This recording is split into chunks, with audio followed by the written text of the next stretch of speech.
Hi, I'm Brandon. I've been a technical director and design director for the past 10 plus years out of Los Angeles. My work's been kind of varied all over the place, but in order to give you kind of a quick catch up, let's just do the real thing.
Thanks. So,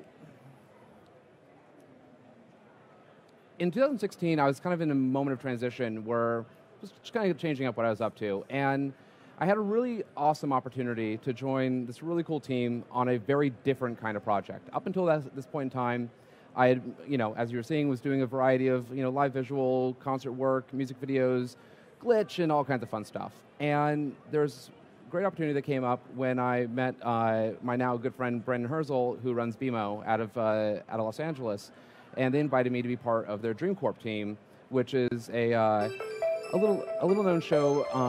We had a very short run for season 1 on Adult Swim, and essentially the show centers around this kind of ill-funded group who is looking to diagnose your behavioral issues by diagnosing your dreams.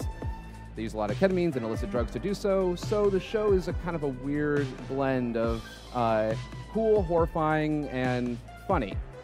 And it presented a lot of really kind of interesting opportunities for me to start throwing away things that I had relied on for a long time and start leaning into new spaces. All of a sudden, I'm no longer looking at the coolest new renders that are coming out. I'm going back and I'm looking at Mike Mignola comic books. I'm looking at, anime, Evangelion, all these like cool things as a kid. I kind of had thrown away, being like, well, that's kid stuff. I can't really like look at it anymore. All of a sudden, I had this really great reason to go back and start digging back into things and looking at line quality and looking at artistic styling. And it's become a really awesome opportunity to do something different, and that's all I've ever wanted to do, is just to keep wandering and keep kind of exploring what you can make. Now, that being said, here's the thing about Roto. We get footage from our Roto team that is based on footage like this. And with footage like this, generally speaking, we're all pretty well set up these days to deal with NPR-style or PBR-style rendering, which means you have reflection, roughness, depth of field, Fresnels, all these great things that make things feel real. And even if your design is, okay, all these beautiful materials and all this great rendering, just smooth it all right over, right? That's not what we get from our team. We get this. We get animation, which means now you have to start thinking about this a little bit. You can't just lob a bunch of high-end rendering at this and think it's going to be good. You have to look at this and say, okay, I have to make an ingredient here. I have to, if I'm serving a meal, I can't serve the wrong thing with this or nothing's going to work. So it's not as simple as just, throwing whatever in there. Now, for a lot of animation, you'll see something like this, where, an artist will do the foreground character and they'll do the background element. And that's great. This works together, the style is consistent, and there's no big deal.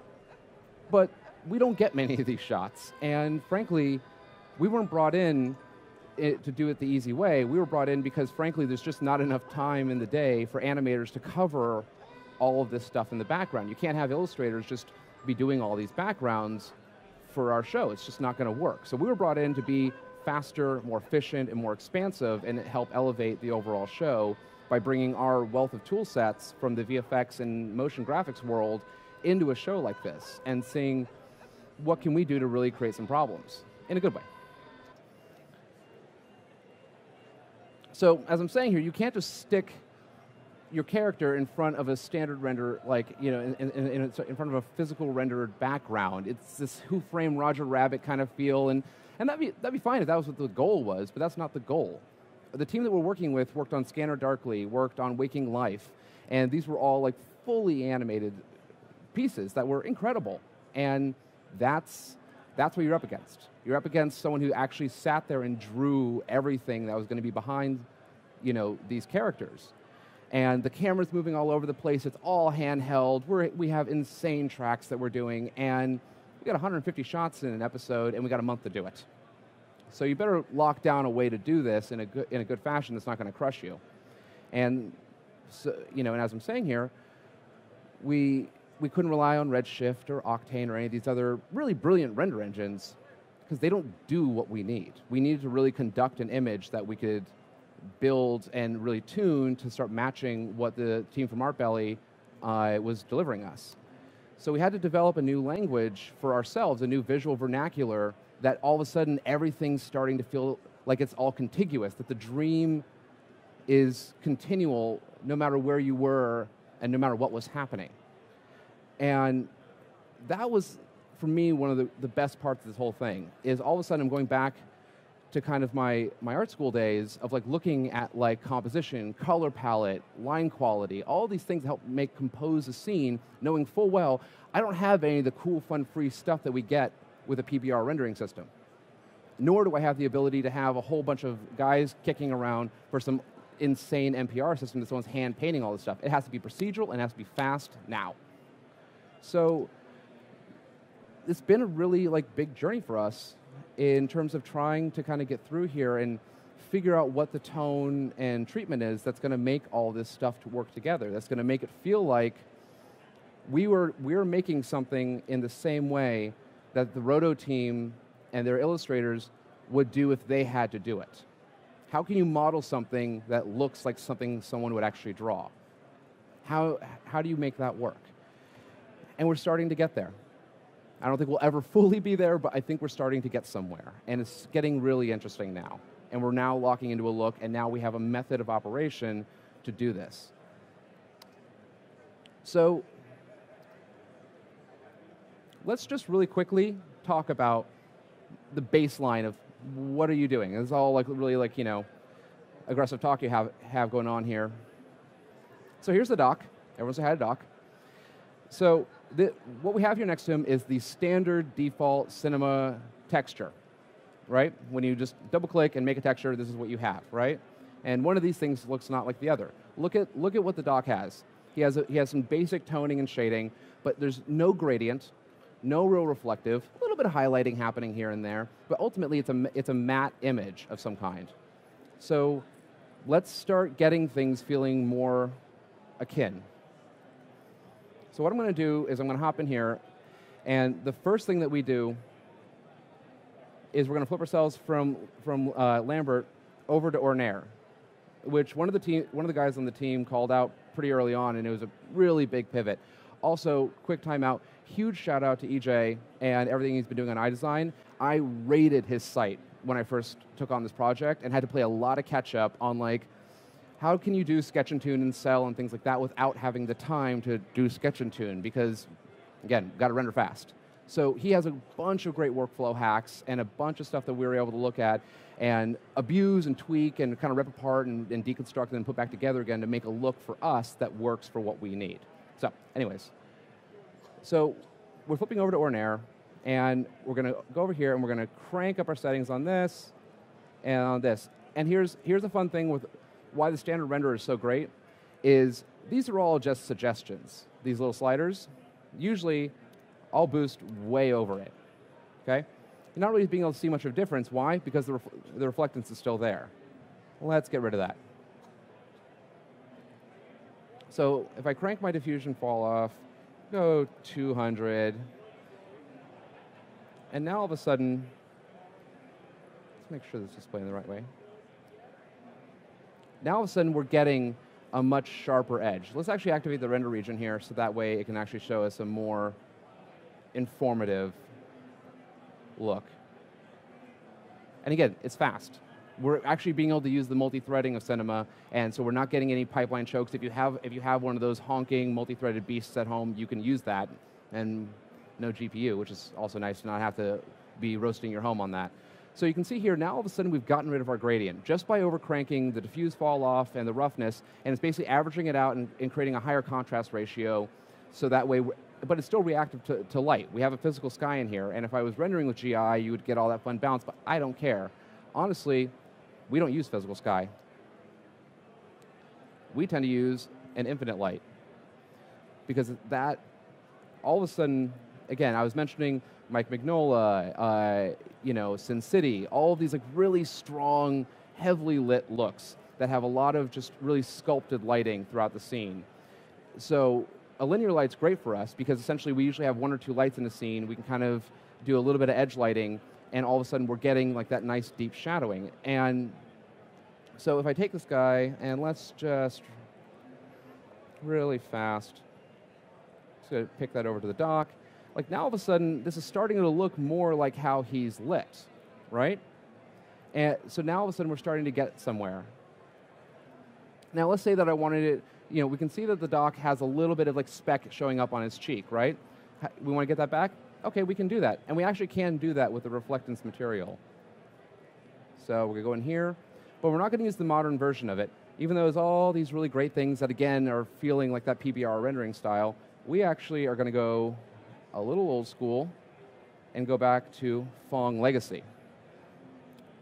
If we crank back our fall off here and start making that contrast ratio a little bit sharper, boost our strength here, and then I'm going to crank my inner width. Now all of a sudden it's starting to respond similar to the way that the speck on his face is. If I want to color tone it, because again, the lighting on his face is being kind of limited by his skin tone, I can go over and I can kind of tune it in so it's also kind of a greenish hue. If I actually could do that. Cool. So, now all of a sudden we're starting to get a toon-looking material without having to really muck with things too much. Now this looks really basic, but again, it's about creating very basic building blocks and just continuously getting a little more complex as you go over time, right? So now we have a good kind of fundamental place, and you can see from the reel as well, we're starting to get that look matching a little bit tighter. It's a good thing that we really cared about this, and that we loved the work we were getting from the illustrators so much that we wanted to emulate their look, because when it came time later, so we're just wrapping up season 2 right now. It's going to be premiering this fall, and we had a really fun episode that showed up on our desk, where we have an episode that essentially there's a massive kaiju-style fight between an Ultraman-style character and this huge trash monster. Now the thing about Roto is they can draw whatever's in front of them beautifully. It will take the time it takes, but it will be beautiful. But they can draw what's in front of them. So if you don't have a kaiju that you've shot, you don't have something for them to draw. And it's not going to be fast enough, and we're going to be trapped in camera moves that we were stuck on set doing, as you could see what we had with the dock, where we're looking at, like, again, Evangelion, Pacific Rim, like, that's what those are the notes that we're trying to hit, and those are the places that we're trying to reference when we're trying to build a scene that smells and feels like one of those setups. So we had to actually take over building a character that could stand next to one of the characters that's being delivered by the Roto team. So let's show you what we actually managed to come up with, and let's dig into how the heck we did it.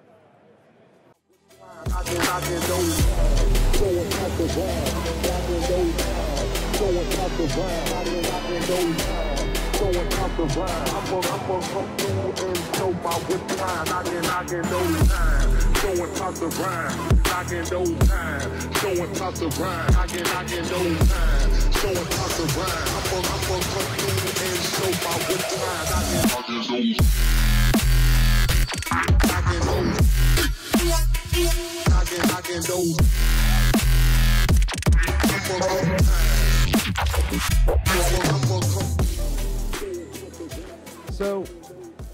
we had to make an ogre, and honestly, it was kind of fun.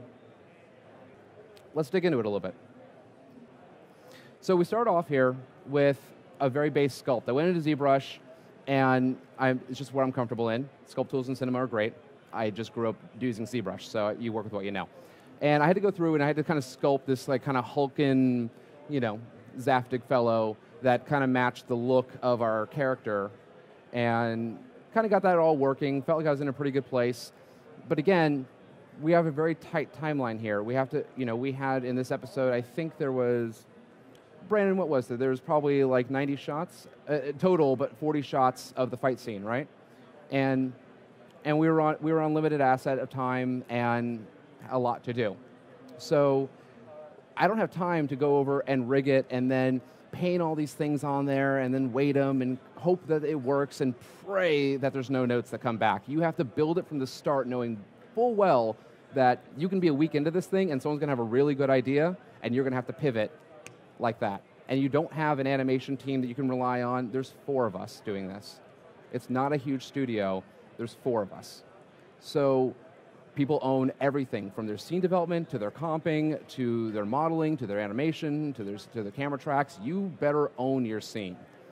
And of course, because I had this brilliant idea of, we should have a 3D character, I had to own this scene.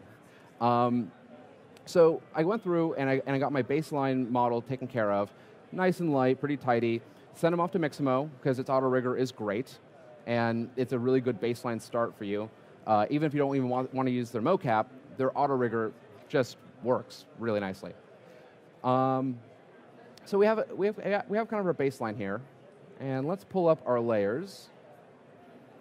And a really quick shout out for this. I've become incredibly dependent upon layers. And if you feel like your scene's running a little bit slow, it's probably because you haven't really divided up what's going on in your scene in a really clean fashion. And it's not enough just to turn off a little checkbox or to hit the red dot and deactivate the visibility. It's still processing that information. You want to actually lighten the scene up, assign it to a layer, and you can use this guy, which is actually part of the Cineversity kit, called Mute Layers. It turns it off at a fundamental level, and will just immediately you'll see your frames per second boost through the roof.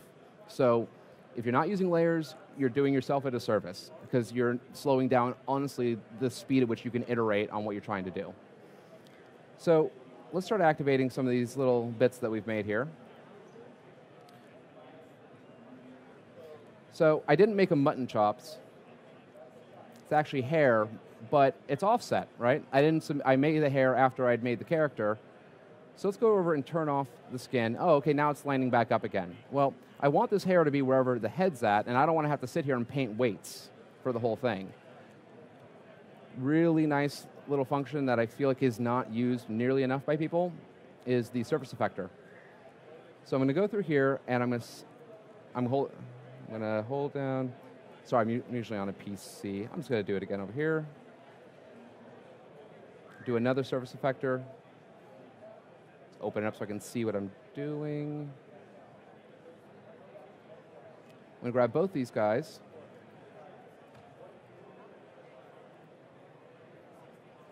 Select our ogre. And I'm going to hit initialize. Give it a second. It's going to kick through. And basically what it's saying is wherever the verts are, so you're assigning me to an object, and whatever vertices are closest to whatever I'm being assigned to, I'm going to stick to. So whatever the weighting, wherever they go, I'm going to go. So you're not repainting weights. And this is great for if you have like clothing or anything you have on a character that the jacket's not quite moving at the same rate everything else is. This is a really good way to just get something to stick on there, like a watch or anything like that, and wherever the verts go, it's going to go. And that's a big thing when you have character stuff is you don't want stuff swimming around. You want the character to feel contiguous, especially when you're trying to build it in a procedural fashion. Okay, so now that's on there. I can go over and reactivate my skin. Give it a second, and now you can see it's actually on there. So if I lock my geo real fast, and we'll lock our hairy bits. And if I rotate this, you'll see wherever the geo goes, the hair goes. Use it. Use it a lot. Use it too much. If the scene stops working, you've used it too much. So now we have that on there. That's great. So remember, he's a trash monster, right? Right now, he just looks like he needs to go to the gym. So we need to start getting his geo to feel a little more cragglin, a little more nuanced, and a little more consistent. So again, trying to work procedurally here. Let's go through and unlock some of this stuff. I'm going to go over here to my Ogre. I'm going to use one of my other favorite effectors, which is the displacer. If I hop into here, and I go to noise, and let's just crank this up here. You can see now we're starting to be able to kind of mess around with the geo. A couple quick tips here. First off, if you have a character, this opens up so we can see what we're doing a little bit. If you have a character, immediately switch it to UV. So that way, because a noise actually in its essence can actually operate in a 3D space. So if you don't switch it to UV, it's not actually going to be locked to the UV coordinates of the geometry itself. So when the arm starts animating around, it's looking like it's getting this weird distortion interference, which is cool for a glitch thing, but not if you're trying to make it feel like he's made of a thing. So we immediately switch over to there, and I could lie and say, oh, let's just try this one, but I was using Verneuil 2 and the Displace Verneuil for our setup here. So I knew offhand that a low setting was helping me out a little bit. So here's the thing. I have this nice light geo. It's going to be good for my workflow, but when I'm hitting it now with all these displacers, there's detail that I want to have in there, but I don't want that baked into my core geo. So order of operation is a really big thing. So when you look at our hierarchy here, you can see I have this subdivision in Ogre. And so if I activate that, by having the displacer out here, it's now going to handle that effect after it's already thought about the subdivision. So I can keep the light core geo in there as an instance that I'm being able to work with, and then on the outside, I can now start doing a much more detailed greeble system to start getting these kind of elements up and running. So let's get this guy in a slightly better place. All right, see, so now we're getting a little more inconsistent. And if I duplicate this guy, so one quick note. You can see I'm set up on intensity centered. That means that the black value is actually going to subtract from the geometry. White value is going to be additive. If I set it just to intensity, it's going to take whatever the baseline of the geometry is and add. So black will add nothing, white will add a lot. So intensity is actually a pretty good one just to kind of work with. But initially what we're going to do is we're going to do intensity centered. Then we're going to come over here and we're going to do intensity. And I'll explain why in just a second. I'm going to go through and make a couple more of these guys, because now I have this kind of high frequency noise that I have going on here. Let's make this a little lighter.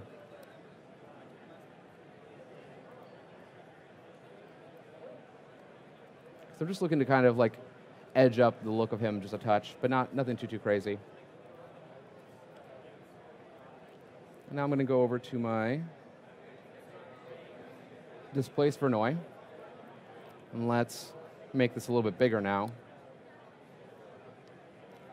And then you can clip your values, like with most things, so that way the default kind of low level is there. I can set this guy to gray, so that way there's always a little bit that's kind of adding to things. Let's actually be more accurate.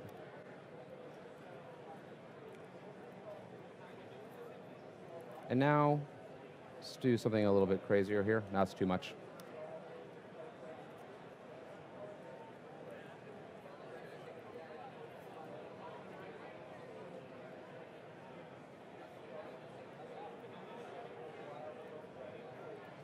This cranks up a little higher still.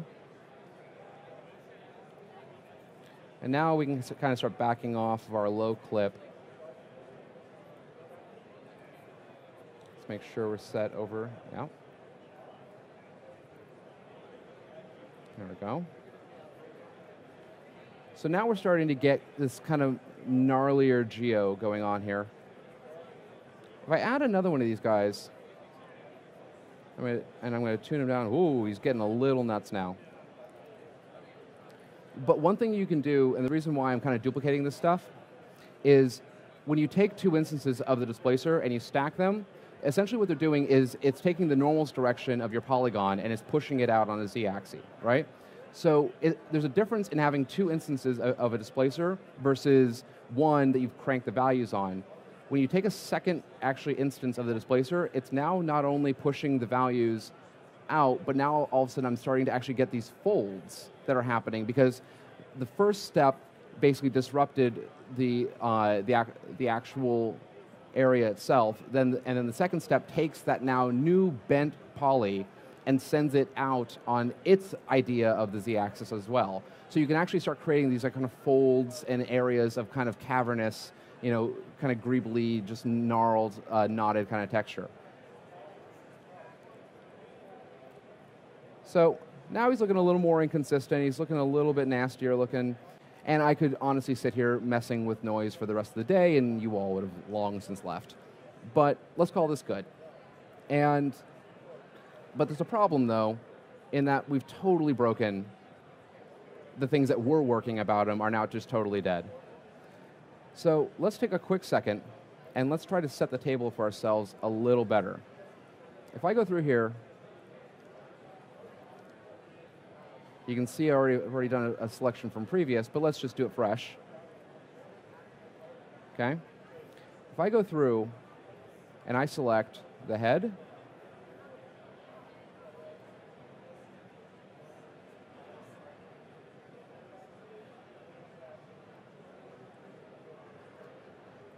the hands,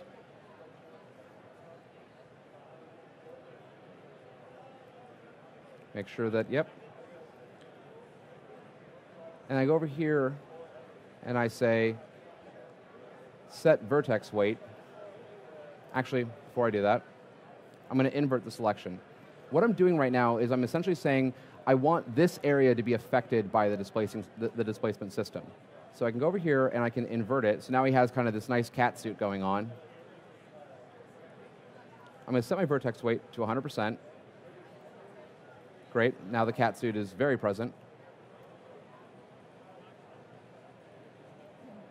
And you can see that it's also made this little vertex map, okay? If I go over here and I say displacement area, I can go over here to these guys and I can create a restriction tag. If I grab this guy and assign him inside of there, when I activate it, now it's only working, we'll turn back off the subdivision so we can see a little better, it's now only hitting the areas that I wanted it to hit, okay? I'm not quite happy with what's happening with the hand over here, so I can go over here, I just double tapped the vertex map, I'm going to smooth, I'm going to crank this up, it's a big cheat. Smooth, sometimes you can sit there kind of clicking for a while, just boost that number up a little bit, and it's going to help you out. There we go. That's a little better. And so if I just kind of go through here, ease this up a little bit, and feather this out, now it's a much more gradual stepping that's happening here. Okay? Great. So again, so now we've been able to kind of go through, we now have a procedural setup that if he needs to be more displaced or if there's a different kind of style or a different kind of way that we want this to all to kind of work together, we can change it on the fly and we still have our first set of rigging that went through, it's still intact, everything's still intact, we haven't had to go back to the core geo and reweight and do anything like that. Like I have my rig still is active.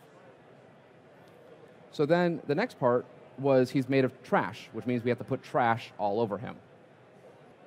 All right, so you can see here we have this nice little collection of trash, things that he might have kept. He was a hoarder, so it's not necessarily like old cans, but maybe something that someone just has a hard time throwing away, like all the exercise bikes and things that you never use. Quick note on this, remember, you are loading geo all into your scene.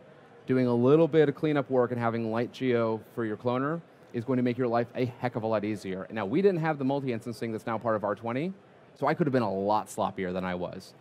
But we didn't have it, so I had to really keep this thing pretty neat and tidy because this guy needed to be covered in trash. So let's actually go through and kind of set this up. So you can see I already have my cloners in here.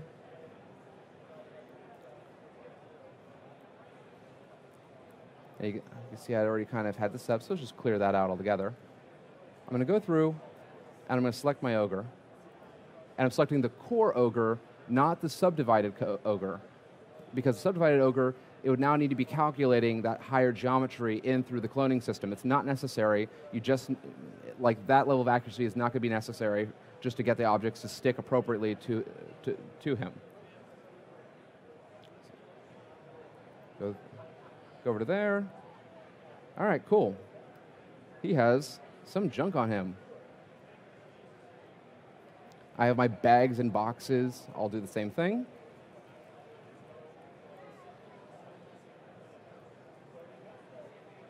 Great. And then I have a randomize setup here that's going to be working with a little bit of the position value, the scale, and the rotation, because even though it's kind of randomly on him, it still feels actually kind of like oddly consistent. So we can go through and hit him with that. And I have a different one that I set up for the parameters of the actual junk. Cool, so now it's feeling like it's actually sitting on his body a little bit better than it was previously. But again, we have the same problem that we did before, where it's covering his beautiful face. So if we go back to our ogre, we flip ourselves back over to poly mode. His cat suit's still there, right? And we knew that we kind of liked that in general. So now we're going to do a set selection. We're going to call it MoGraph restrict, whatever makes you happiest. I'm going to grab, Mac. I'm going to drag this into here. Now we've cleared it off his face and everything again. So from like a really simple singular setup here, like we're now being able to have a nice art directable, kind of conductible system to run all of this. So cool. So, I mean, we're starting actually to get there with, of course, the exception of what he actually looks like underneath of that junk. He looks like a piece of plastic. All right, so now we need to go back to the first thing we were talking about, which is getting those materials down right, where he starts feeling a little more illustrated in that fashion. So we're going to make a new material.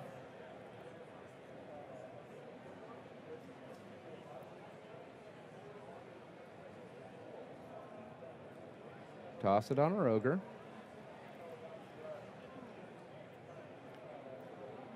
And again, like I said previously, let's go through and let's not worry about the reflectance, because he's made of trash, so he's probably going to be dusty, and you're not going to have a whole lot of spec going on there, so we're not going to worry about that initially. We'll go over here to our color. We'll switch from Lambert over to Oren-Nayer. Overcrank our settings again.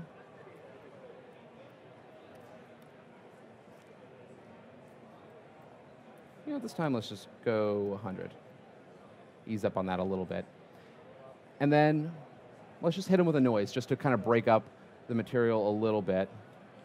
I guess we'll just go back to our interactive render region. Okay, so yeah, it's a little broken up, but again, there's that big thing that I was talking about where there's no gradients. You want to have like hard clips for a lot of this stuff. So let's just kind of go through and make this feel a little more deterministic. So I'm going to go in, I'm going to grab an FBM here. Again, remember what I said previously, we're flipped to UV. And let's kind of clip this pretty tight here.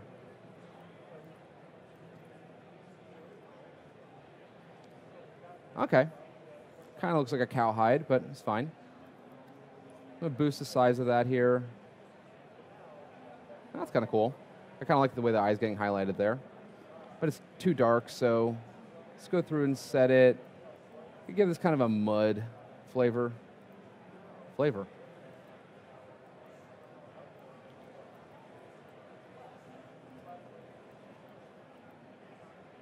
Cool, so it's kind of like a camo look that we got going on here.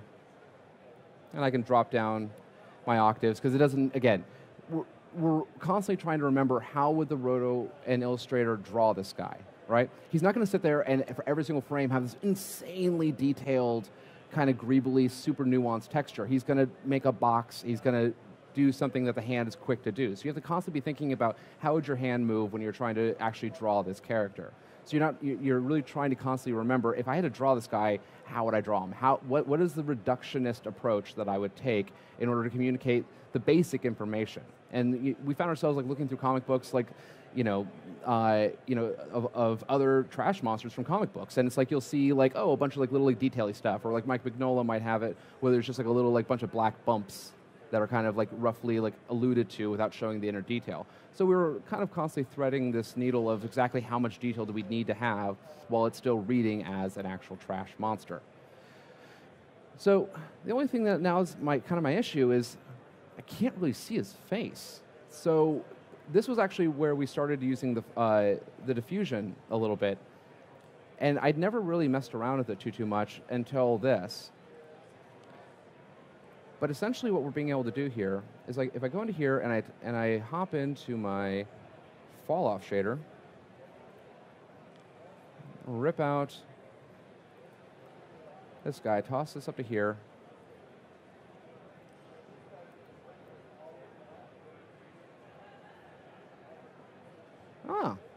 Starting to get our monster back. So now we're starting to recarve all of this facial information back in. And so that way, no matter what happens, so let's say that we toss in one of our infinite lights. I'm going to move that up a little bit so I can see what he's up to. Move him a lot more up so I can see what he's up to.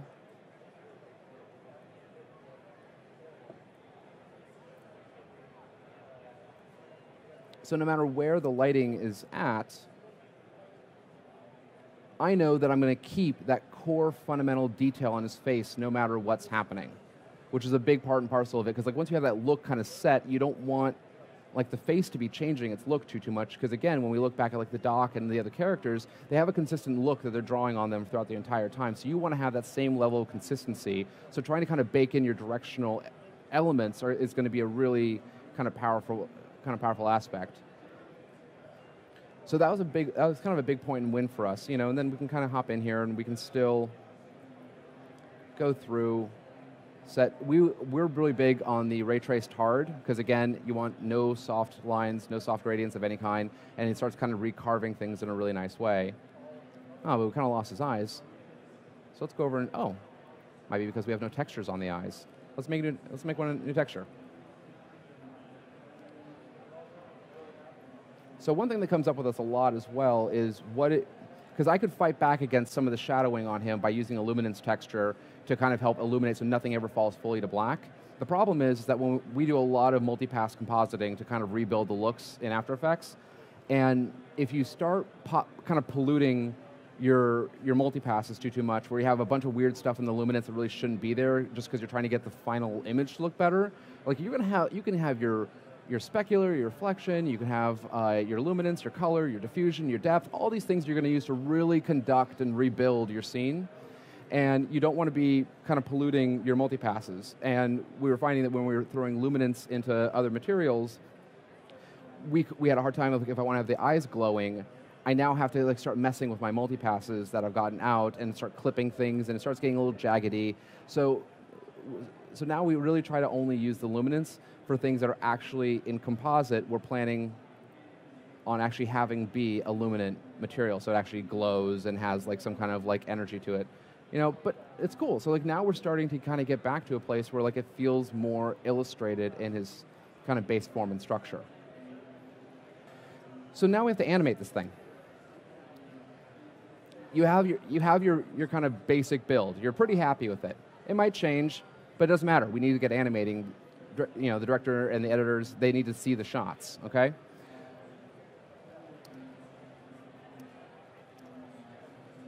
So there's Mixamo, right? We know about Mixamo, all kinds of fun jump kicks and run. And honestly, the run sequences are great. For me, that's the best part about them, is just nice, good, like broad scale movement. You can get really nicely with it. And that was fine for actually a number of our scenes. We were being able to kind of blend different mocaps together to get these kind of fun bits. You can see, we have the Doc here doing some kind of fun duck and roll. But here's the problem. Sometimes the director wants to have the guy do a thing. Like, I need him to pick his foot up and step on the guy. I need to have him scratch the back of his head. I need him to sneeze. Whatever it is that he needs him to do, that's not going to be on Mixamo. Well, you have an FK rig going on here, so yeah, you can like very slowly try to animate it. But again, we don't have that kind of time. Like, we need to move a little faster than that. Well, thankfully, we've actually been, the people from iPySoft have been nice enough to let us work with their iPy Studio. And so literally at my desk every day, I have a Connect plugged into my computer. So that way, if I need to grab MoCap, I just put it on a stool, take 3 steps away from my computer, and I can actually capture the MoCap. So let's actually really quickly kind of go through there and talk about what that process is. So this is an actual real-time recording of me building a set of MoCap for ultimately what we were doing. So in this setup right now, we're looking at the iPy recorder, which essentially sees, okay, I see I have a Connect, there's a microphone. Great. So now you have your feed coming in. You go through and you want to detect the background, you want to evaluate it, because you want to remove all the chatter and all the noise and crud out of there so you can get as clean of a capture as you possibly can. So it's going to go through, run through and grab that. Okay, now I have a nice kind of capture of what the studio background is going to be that I need to make sure it's removing. And then we're going to fly in this incredible MoCap artist, just really talented guy. And he is going to go through and just do some impressive stuff. It's really cool right now. It's not really cool. But the point being is that I just walked in, grabbed the MoCap. I'm saving it out now just to somewhere local on the system. Hit OK. Now we're going to launch iPy Studio. So iPy Studio is where you actually get the work done. So you take your video feed that you captured. That's now a locked off piece of footage. And now you're going to import that into the project here. So we go through. We want to grab our test iPy video clip. You want to set your basic actor dimensions. So if you're 6'7", 350 pounds, you want to set it up here because it has to figure out what your body roughly looks like, because it's trying to basically detect to this kind of ragdoll FBX. It wants to match it to your basic dimensions. So those parameters are going to be important for it to kind of find that fit pose, and where it basically takes the character and smashes him like a cheese grater into your point cloud, and wherever that fits into, that's what he calls. So you can kind of go through, and then you can kind of change your foot size and some basic overall dimensions. If you have ape arms like me, you got to tweak that stuff a little bit. So then once we're good and we've hit the pose, we hit track. It's GPU accelerated. So for those of you who have a bunch of rigs sitting at home, you can actually benefit, and this stuff starts running real time. It actually runs faster now than this as of the advent of the version 4. So it runs really, really quickly. So now we're going through, and we're getting the basic track kind of put together, and you can see the bones are actually showing up there. You can actually see that the MoCap is actually just applying itself over. Kind of go drag back through. Now let's trim through the area of interest, because obviously I go wandering off camera, and I had my initial A pose that I was going into for the fitting. So I want to trim all this stuff down, get all that out of the way. You don't want to have any bloat. It's a fun tantrum, right?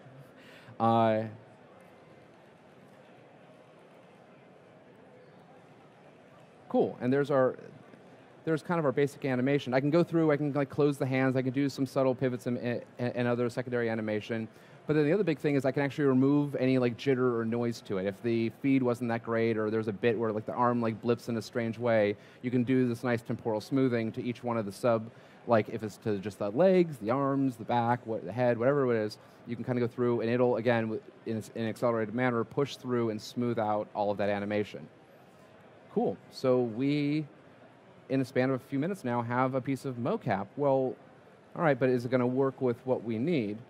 You can actually load in your pre-rigged character. So like obviously, because we got our Ogre off of the Mixamo rigging, I can just import him in, and it automatically retargets the animation over to the Ogre. And I can now see, cool, that actually might work. Okay, great. Let's push over to the next round of work.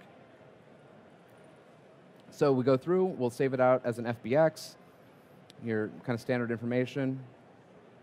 Open the folder, and now you have an FBX. So at this point, let's hop back over and talk about how we're actually going to animate this guy.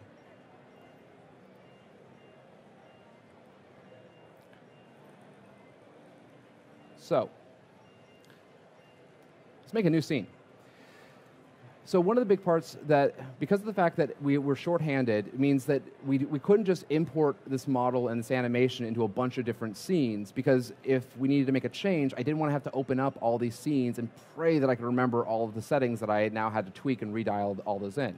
So we had to rely on the Xref system in order to basically have a 3-step process in order to have a centralized character that I could change things once in one place and then rattle those through a series of shot files, and then in turn import those into the final output of the scene. So let's actually bring in, we hit Shift-C, Xref.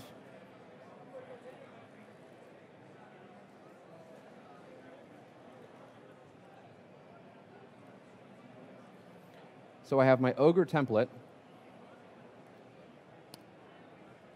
I'm going to load them in. So you can see the Xrefs now coming in here.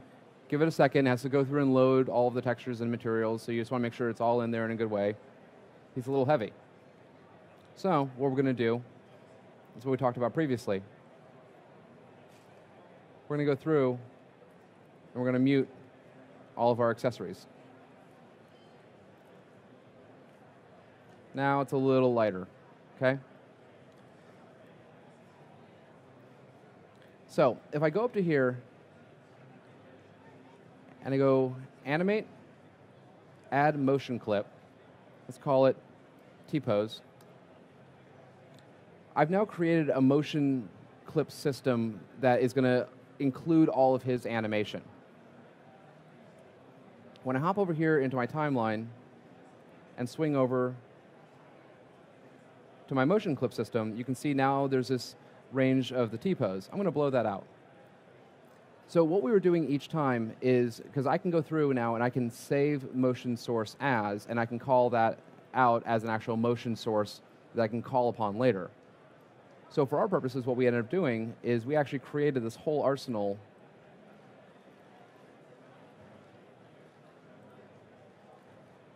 of motion clips. So you can see, these are all of the actual motion clips from that episode. So let's pull in shot 780. We'll drop that in here. And now, I have my motion clip that's been set up. We're going to turn off our XP. So we might be creating a little bit of weight with that.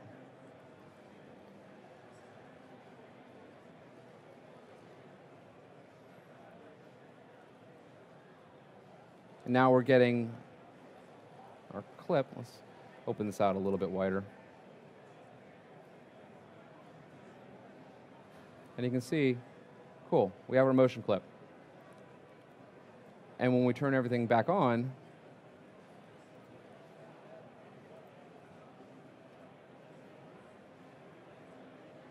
it's all still stuck to him in the way that we had done it. But now what we've done is we've done all of our animation for him inside of this project file here, not touching our original source, so that way this can now exist as shot 780. But we use a lot of team renders, so we want to make sure that these things are cached. We don't want to have any procedural issues where all of a sudden you're getting jumps in the cloner system or the particles start launching every which way. So we can do all of our caching here, and we can keep it all self-contained and pretty tidy by just going through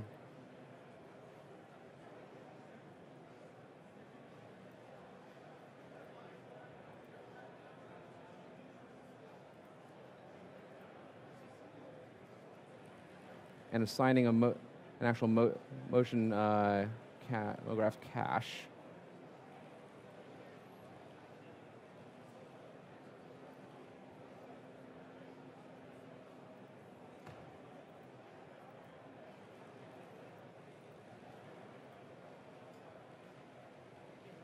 And great, that's set to internal.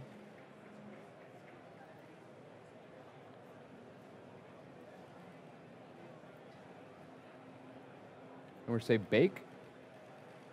Yep. And now it's going to, and now it can go through and it's going to kick through that MoGraph cache. And so now it's team render proof, it's deadline proof. You can go through and you can farm it out. And you're not going to have any jumping that's going on in between, the different clips. We can go through. We can do the same thing with X particles. Do another internal cache system, and now we have this nice isolated project that is contained from everything else.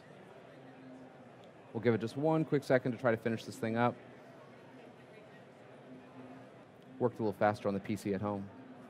So now we have this guy. We've gone through. He's all cached in there. He's nice and durable. So now if I actually go in to my scene build,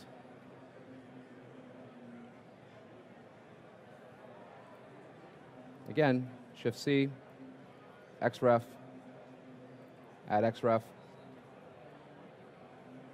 Oh wait, I didn't save that guy yet.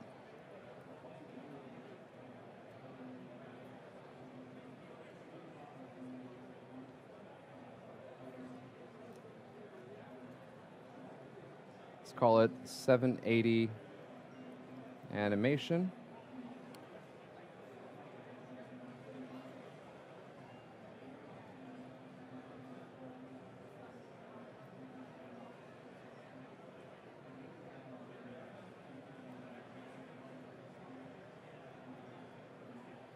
Now I can hop back in here, add our Xref, 780 animation.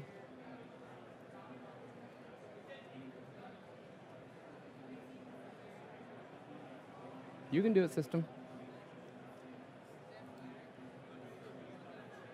And now he's in. He's cached, he's ready to go, and we're still part of a procedural system where when the inevitable happens that we need to make a change, it's not actually going to crush you, right? So let's just save this guy real quickly, right? We're super happy with it. We're sending it off for render. It's a Friday evening. You're good to go. And Saturday is going to come the note that there needs to be 5 times the amount of trash on the character, right?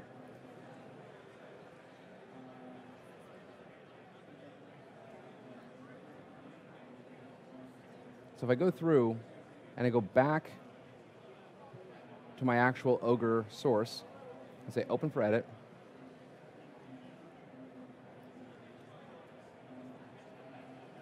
I can hop really quickly into here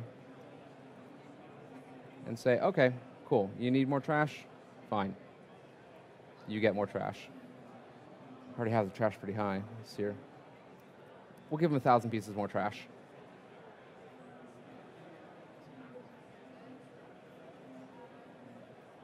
Great. 1,000 pieces more trash. Save.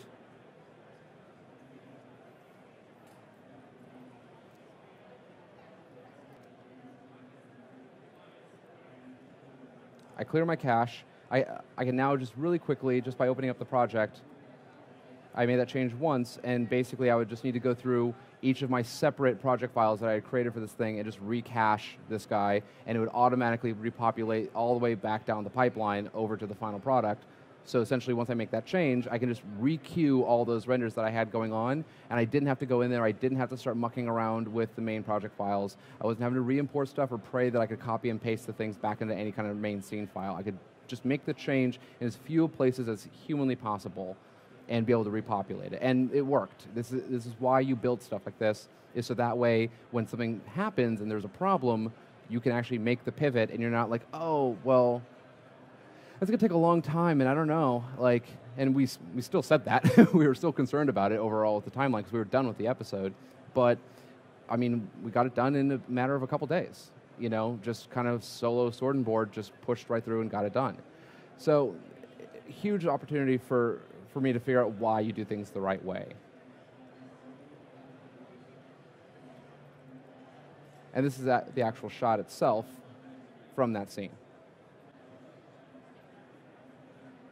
So yeah, so this had a lot less trash on him previously. Other things that all had to get tweaked at the last second, and we were still able to basically change over a third of the episode inside of a couple days.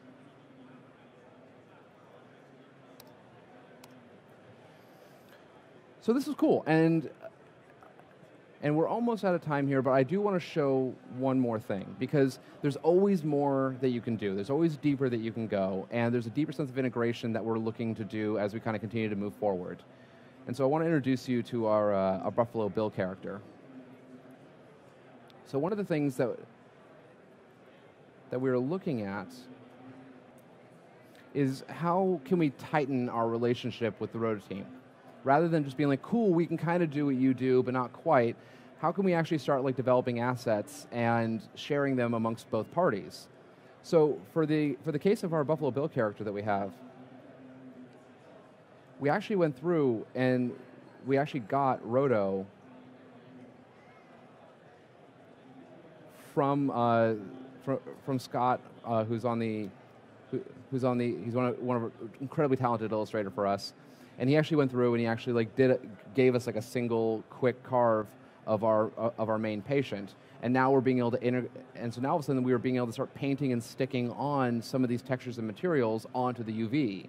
Just being able to just kind of do a quick region select, stick texture, and all these really fun things. And we're now being able to mix the look of some of the stuff that feels like our style, some of the look that feels like their style. And again, we're being able to kind of develop it as we go along. You know, so still using our same motion clip system and everything else. So like real quickly, let's just toss in another piece of MoCap here, because there's one really, really, really cool thing about this one that I am excited actually for you guys to be able to have an opportunity to get in your hands as soon as humanly possible. Let's grab one of our MoCap clips and let's do the Buffalo Bill walking pose. I'll just drop that in real fast. Cool. So, hop back to the beginning, make sure everything's all good and sunk. So you can see here, it looks like the base rig is still the FK rig that we were using with the Ogre.